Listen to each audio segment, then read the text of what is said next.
사랑하는 국민 여러분, 그리고 55만 국군 장병 여러분, 존경하는 박병석 의장님을 비롯한 선배 동료 의원 여러분, 그리고 김부겸 총리님을 비롯한 국민의원 여러분, 서울 성북을 출신 더불어민주당 기동민입니다. 먼저 총리님께 좀 묻겠습니다. 준비한 내용은 아닌데 국민 여러분들이 궁금하시다고 대신 여쭤봐달라고 말씀 주셔서 간단하게 여쭙습니다.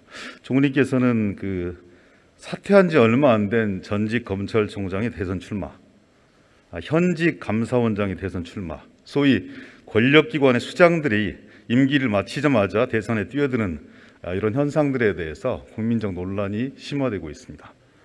저는 별로 바람직하지 않다고 생각하는데요. 총리께서 판단이 있으신가요? 예, 지금 의원님께서 언급하신 그 두 자리가 가져야 될 고도의 도덕성과 중립성 등을 생각해 본다면 좀 정상적인 모습은 아니다라는 생각입니다.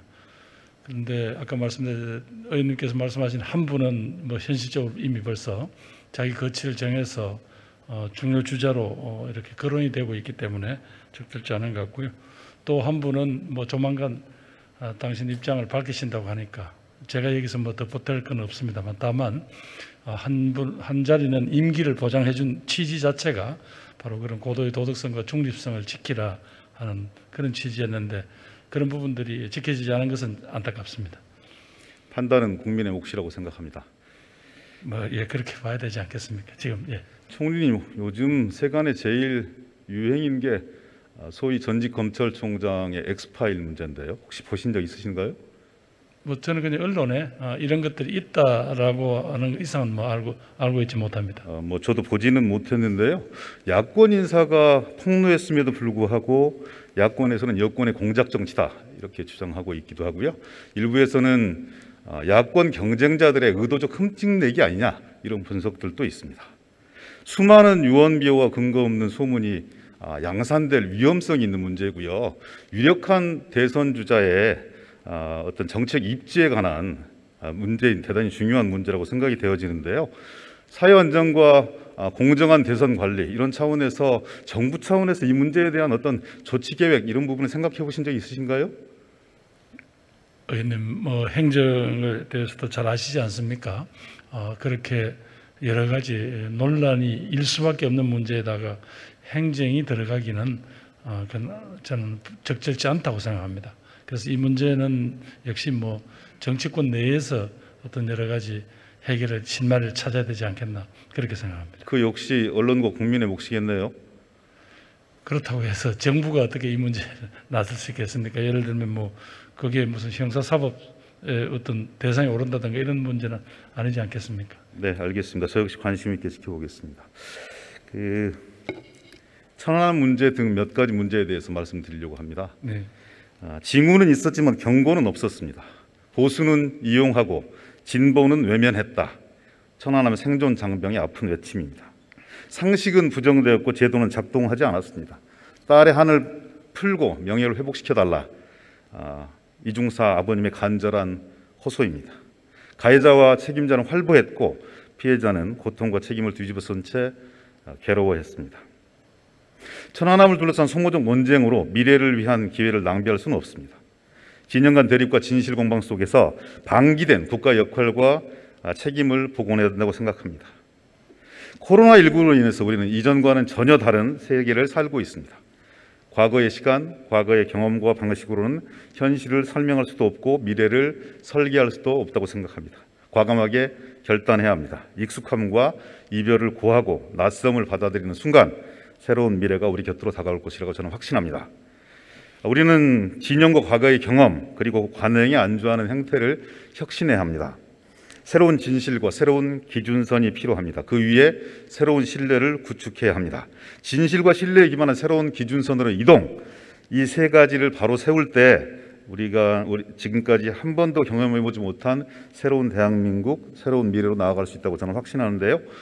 총리님 생각 어떠신가요? 예, 우리 사회에 그동안 여러 가지 소위 공동체적 합의를 이룬 문제 등등에 대해서도 자꾸 이렇게 뒤를 되돌아보는 듯한 이런 논쟁은 이제는 좀 정리가 되는 게 바람직하다고 생각합니다. 먼저 천안함에 대해서 잠깐 여쭤보겠는데요. 네. 2010년 5월 20일 민군 합동조사단 천안함 조사 결과를 발표했습니다. 그리고 문재인 대통령께서는 작년 제5회 서해 수호의 날 기념식장에서 2010년 천안함 폭침은 북한의 소행이라는 것이 정부의 공식 입장이며 정부의 공식 입장에 조금도 변함이 없다 이렇게 말씀 주셨어요. 총리, 그 대통령 말씀처럼 2010년 민군 합동조사의 조사 결과에 대한 우리의 정부의 입장은 확고한 것입니까? 그렇습니다. 예, 우리 대한민국 정부가 합동조사단을 꾸려서 네. 그것도 외국 전문가까지 초청을 해서 이 문제 정리를 내린 겁니다. 네. 예, 여기서 무슨 다른 정부 입장을 바꿀 아무런 어떤 새로운 상황이 변화된 게 없습니다. 그럼에도 불구하고 정부와 대통령의 확고한 입장 표명에도 불구하고 지난해 12월 대통령 소속 군사망사고 진상규명위원회가 천안함 사건 재조사 결정을 해서 사회적 논란을 자초한 바 있습니다. 관련자의 피해와 명예회복이라는 군사망사고 진상규명에 관한 특별법의 취지를 고려할 때 특히 유족들의 의사를 확인하지도 않은 채 사건 재조사를 결정했다는 점에서 대단히 부적절하다, 저는 이렇게 판단합니다. 혹시 총리께서는 그 당시에 직을 수행하고 계시지 않았지만 이 논란을 잘 알고 계실 거고 혹시 이 문제에 대한 정부의 입장이 있습니까? 거듭 말씀드리지만 어떤 분들이 자기 견해를 가질 수는 있겠지만 그렇다고 정부가 공식적인 조사를 해서 발표한 내용을 그걸 뒤집을 만한 어떤 새로운 어떤 무슨 정황 증거가 발견되는 이런 것 아니지 않습니까? 네. 그건 분명하고요. 네. 또 그런 점에서 그 조사위원 중에 한 분이 자신의 소신 때문에 자꾸 이렇게 문제 제기를 하는 것으로 알고 있습니다만은 정말 중요한 것은 그것 자체가 줘야 될 이 대한민국 공동체 전체에 대한 여러 가지 혼란과 균열이라는 생각을 한다면 이제는 이 문제의 논란을 정리를 해야 된다고 생각합니다. 네, 총리께서 더욱더 역할해 주셨으면 좋겠습니다. 예, 그렇게 하겠습니다. 그 논란은 지속되었지만 정작 유족과 생존 장병에 대한 사회적 관심과 지원 뒷전이었습니다.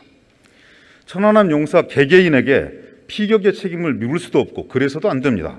이들은 대한민국 국민을 대신해서 제복을 입고 국방의 의무를 성실하게 수행한 우리의 동료 시민이었을 따름입니다. 이들에게 사실상 패전의 명예를 지우는 것은 당시 국정 최고 책임자들의 오판과 정치적 활용의 책임 그리고 군 수뇌부가 져야 할 작전 실패, 경계 실패, 정보 실패의 책임을 천안함 장병들에게 전가하는 것과 다름없습니다. 책임져야 될 사람들이 고스란히 천안함 장병들 뒤에 숨은 것입니다. 비겁함의 극치입니다. 총리께서는 이런 저의 판단에 대해서 어떻게 판단하십니까? 저도 의원님 생각에 동감입니다. 무엇보다도 며칠 전에 일부 방송을 통해서 드러난 바 지금은 전역을 하신 최원일 함장의 그런 절규에 가까운 목소리 그리고 그 당시에 의원님들이 국회 내에서 따져진 여러 가지 자료들을 종합해 보았을 때 그 소위 그분들의 희생의 책임을 부하들에게 전가한 그런 비겁한 분들 또 그걸 그렇게 얼버무려 버리는 어떤 정치권 이런 부분들을 모두 다가 저희들은 반성을 해야 되고 그 점에서 거기서 순직을 하신 장병들이나 지금 살아남은 우리 장병들이나 또 그래서 지금 전역하고 있는 분들이나 모두 다 우리는 그분들의 고마운 그분들의 어떤 헌신 위에 있다라는 생각은 변함이 없습니다. 네.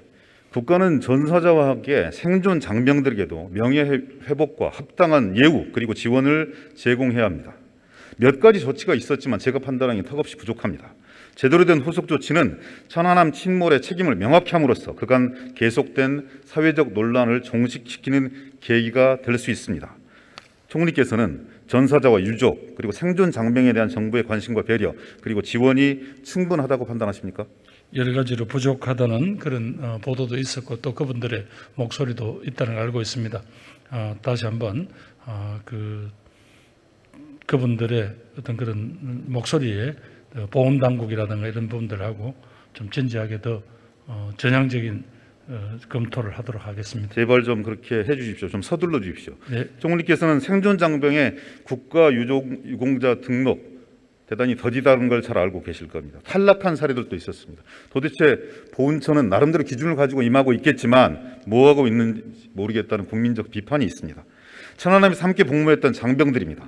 문재인 정부 들어서 7명이 추가로 국가유공자로 했다는데 만족해서는 안 된다고 생각합니다. 정부의 결단이 저는 필요하다고 생각하는데요.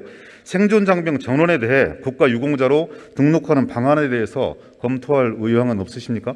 예, 그것은 제가 이제 즉답을 드리기보다는 보훈심사위원회라는 데서 네. 그동안 왜 이렇게 개별 개인별로 차이가 있었는지 이런 데 대한 내용들을 제가 한번 꼼꼼히 검토해 달라고 보훈처에다가 요청을 하겠습니다.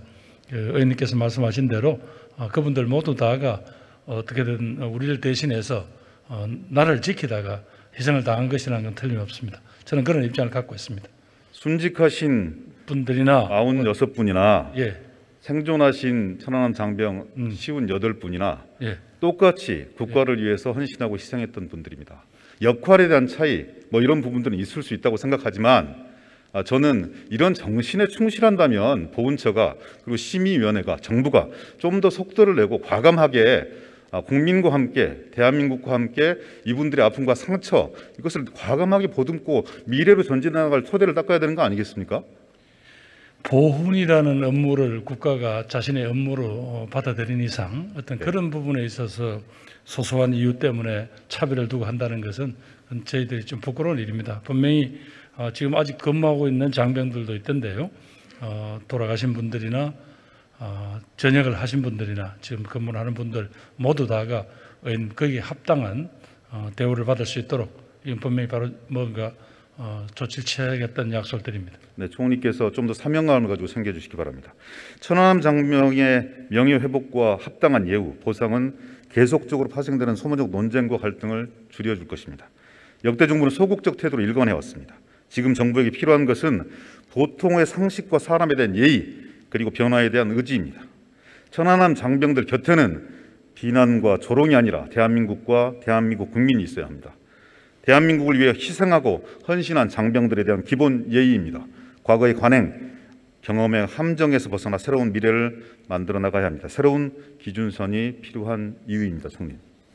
예, 반드시 의원님께서 지적하신 분대로 그분들에 대해서 잘못된 여러 가지 어떤 그런 비난이나 혹은 낙인은 반드시 우리 공동체가 함께 걷어내서 그분들에게 거기 합당한 예우를 해야 된다 그런 정신을 가지고 보훈처 당국과 이야기하겠습니다. 네, 좀 서둘러 주십시오. 수고하셨습니다. 국방부 장관님 좀 뵙겠습니다.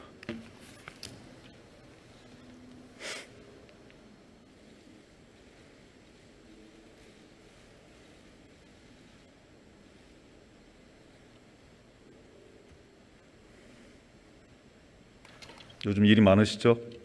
예, 잘 해결되고 있습니까? 예, 열심히 노력하고 있습니다. 부실급식 문제, 군성폭력 피해자의 자살 반복되고 있습니다. 국민들 납득하기 어려울 텐데요. 무엇이 가장 큰 문제라고 생각하십니까? 여러 가지 요인이 있겠지만 그동안 관행적으로 이어져온 제도 또는 문화 또 인적 요인 이런 것들이 복합적으로 작용한 결과라고 생각합니다. 제도 운영자의 기득권 옹호, 안일한 인식 이런 부분들이 근본 문제일 거라고 생각하는데요.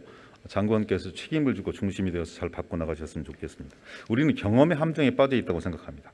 과거의 시간, 과거의 경험이 아니라 새로운 시간, 새로운 경험만이 새로운 시대를 만들어낼 수 있습니다. 군 복무 중인 장병들의 세대적 특성 잘 이해해야 합니다. 유년 시절부터 자유와 정의를 체험했고 공정의 가치에 본능적으로 충실한 사람들입니다. 군 지휘관들 대다수는 개발 독재 시대를 경험했습니다.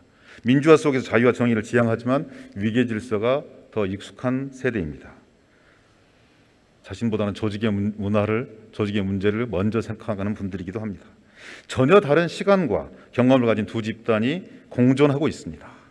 군의 계급 질서라는 위계는 세대 간 차이를 쉽게 무시하고 억압하게 된다고 생각합니다. 장관님, 그렇다면 무엇을 바꿔야 됩니까? 지휘관들이 세대 간의 인식과 관점이 차이가 있음을 인정해야 되는 것이 무엇보다 중요하다고 생각합니다.